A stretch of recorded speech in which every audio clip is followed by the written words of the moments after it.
when you say agent, are you talking about a general purpose agent or my agent? So there's got to be a difference, right? So if it is a general purpose agent and I log into that agent, then I log into the next agent. Obviously, the agent has the memory. It cannot move to the next interaction. So where you write the information is very important. It's the context object of the agent or the context object of the participant who interacts with the agent. Okay. So that is the power of what we have done, right? It's not about creating a database where you can write. So that could be done in anything. But then you need to think about when Sahil interacts with an agent. Obviously, agent has got memory. Sahil also has got memory.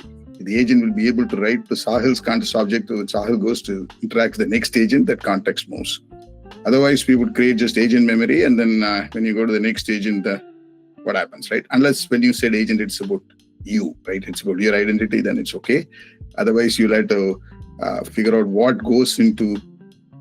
It cannot be an glorified audit trail sitting on an agent, right? It has to be context. So I think when you do the demo, obviously we will not have all the answers, but you should be able to recognize that Sahil logs into an agent. So some goes to the agent and some goes to Sahil's context object. Okay, that ephemeral storage is the value. Okay. That's the other feedback I have. And the last one is I don't think you have to look at it today. Probably you should also look at some payment models, X402 integration, so that if agent wants to integrate with the regions, payment is a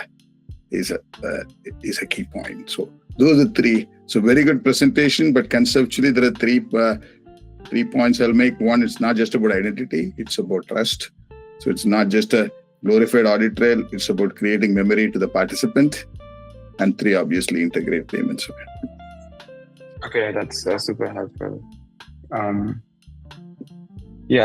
So payments, we were thinking, because what we're trying to do with Sagio is sort of build it in parallel with Google A2A, not replace it.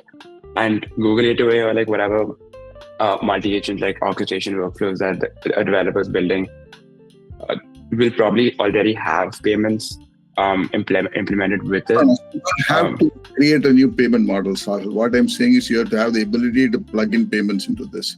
So the question is, the question I have is, when you say intercept, how is this going to work, right? From a design standpoint, are you expecting, say, I'm building an agent? Are you going to give me an SDK that I plug into? How does this work on a practical basis? Yeah, guys have thought about it? Yeah, so it's going to be a JavaScript SDK. Essentially, when a developer's making an A2A call, it's going to look like an API call. Using the A2A client.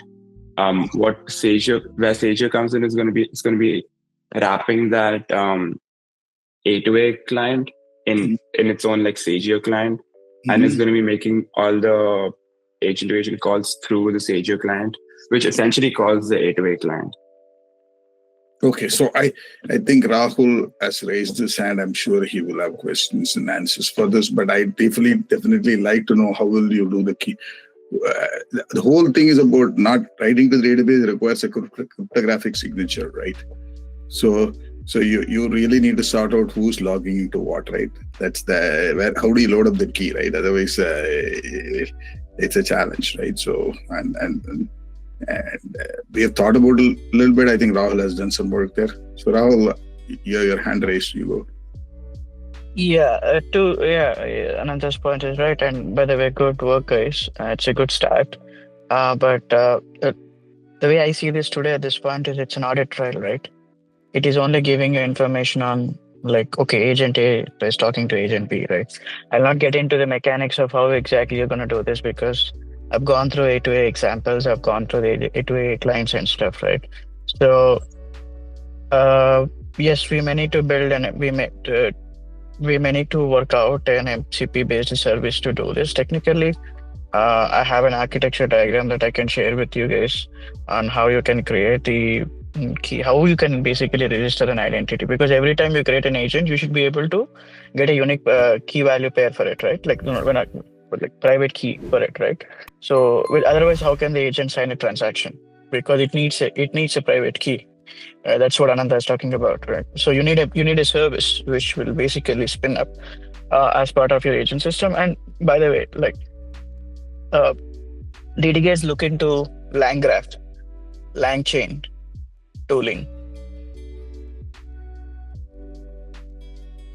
So little bit LangChain tooling is also fairly sort of similar to like, I mean, in its high level like architecture perspective, it's similar to A2A. So like Sageo, even in the cases like LangChain or LangGraph, Sageo will essentially sort of sit between like agent to agent communication.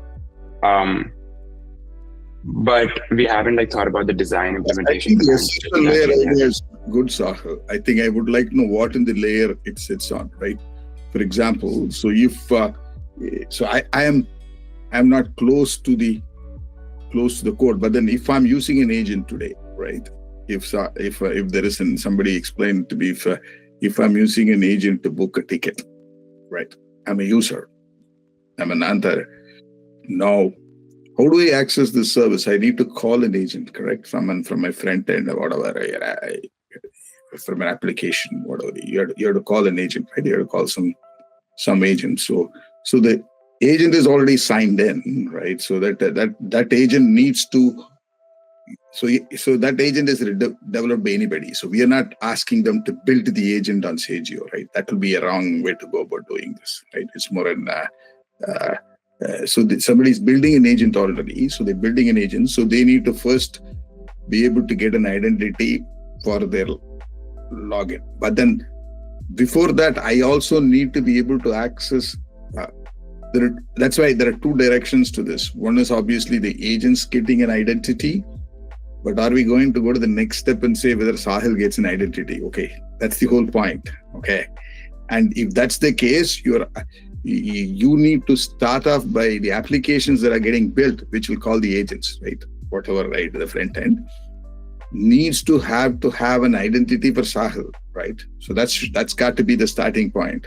Now, of course, this is not the way enterprises work today. So you could have two solutions. One which says, okay, enterprises who don't want to go to the Web3 route, they just want to agents to write something to the blockchain. That's great. That I think will work, but then that will make agents safe, but not context interoperable. So and for context to become interoperable, the participant needs to have an identity. So not just the agent. So obviously the front end has to so your demo has to be, hey, here is the application Sageo I log into, right? It's an SDK that obviously that the application provider can call. That's an SDK of login, and you create an identity for the individual. That participant gets created on the chain, and then participant calls the agent. Okay, of course the agent has got their own identity. Now, obviously a bunch of coordination data gets created. Some of them gets written onto the agent's memory, like an agent's context object, because both of them are participants in MOI, right? So some of them gets written on the agent's context object, some of them gets written onto Sahil's context object, right? So you gotta and obviously both of them are SDKs that you provide to a developer. If I'm a developer, in my application I should be able to provide an agent for you and identity for you and an identity for the agent. Now so the way I'm thinking is your architecture layer on top of Sageo is obviously a bunch of SDKs. The layer that needs to sit on top of MOI is really this agent context object that you guys are creating. Okay, so that's probably like an asset class to asset for you today, native asset for you, right? You just make it like a native asset for now, right? You don't, or you can just write a Cocoa program to make that happen. Eventually, I think Rahul can decide whether it's an interaction type or not. But so that's what I am thinking, Rahul. Yeah, that's how it should be actually, right? And I would like to understand Sahil's ideology and what he's trying to get to in a bit more detail. I didn't get a chance to go through the document, Sahil.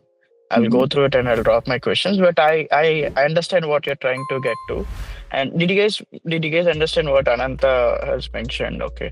It's about giving context to user as well along with agent. What you tried at this point is identifying the agent, and how do you discover agent, right?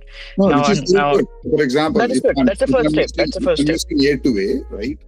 For Hmm. agents, so you're saying I'm building an agent. I don't know LangChain or not. Agents are a glorified way of another program. Okay, so it's it's just nothing more than another program which runs. So of course, that you've given a program which will take the data and write to the blockchain, because the agent agent is a participant. So you write to the agent's context is what you're saying, right? For that, you need to have a signature library that you need to imbibe, and an SDK which is available, right? Like everything else, like any other program that you build, that signature library will. So anybody using Sage building an agent will have to go get the cryptographic key so that they can sign, because the cryptographic key is nothing but a participant on MOI. So a participant gets created, he gets a context object. The participant is nothing but the agent. So anything that you do, it's coordinated and written on the chain. That's great. Okay, that's the starting point that you have. But even better, and this is enterprises may just do this, and obviously your transport layer is going to be A2A. What I mean by that is your connectivity layer is A2A, and discovery layer is connectivity layer is model context protocol, and discovery layer is A2A. So we can do that, and tomorrow other things. But the next step of this is, if somebody wants the user to interoperate, that will work only if in a Web3 kind of a model. If the application provider is going to use Google Auth logins, it's not going to work, because the participant doesn't have an existence at all, right? In a centralized model. So the second step is you need to be able to say, look, the same programmer, if Robert is interacting with that agent, Robert needs to have an identity, so that that program, that agent will know now agent's identity and Robert's identity. Okay, both of them sits in the blockchain, so you are able to write some information to Robert and some information to the agent, right? Obviously, the logging type information goes to the agent, the participant level information goes to you, right? So that when Robert now goes and interacts with another agent, okay, that agent is also using the same SDK. Now they have access to Robert's data from the earlier interaction. Okay. Now, of course, that's the next step. That will require behavior change on part of the enterprises. That's okay. But the first thing is provide safety to agent orchestration. The second thing is context portability between multiple agentic interaction for an user. Okay. So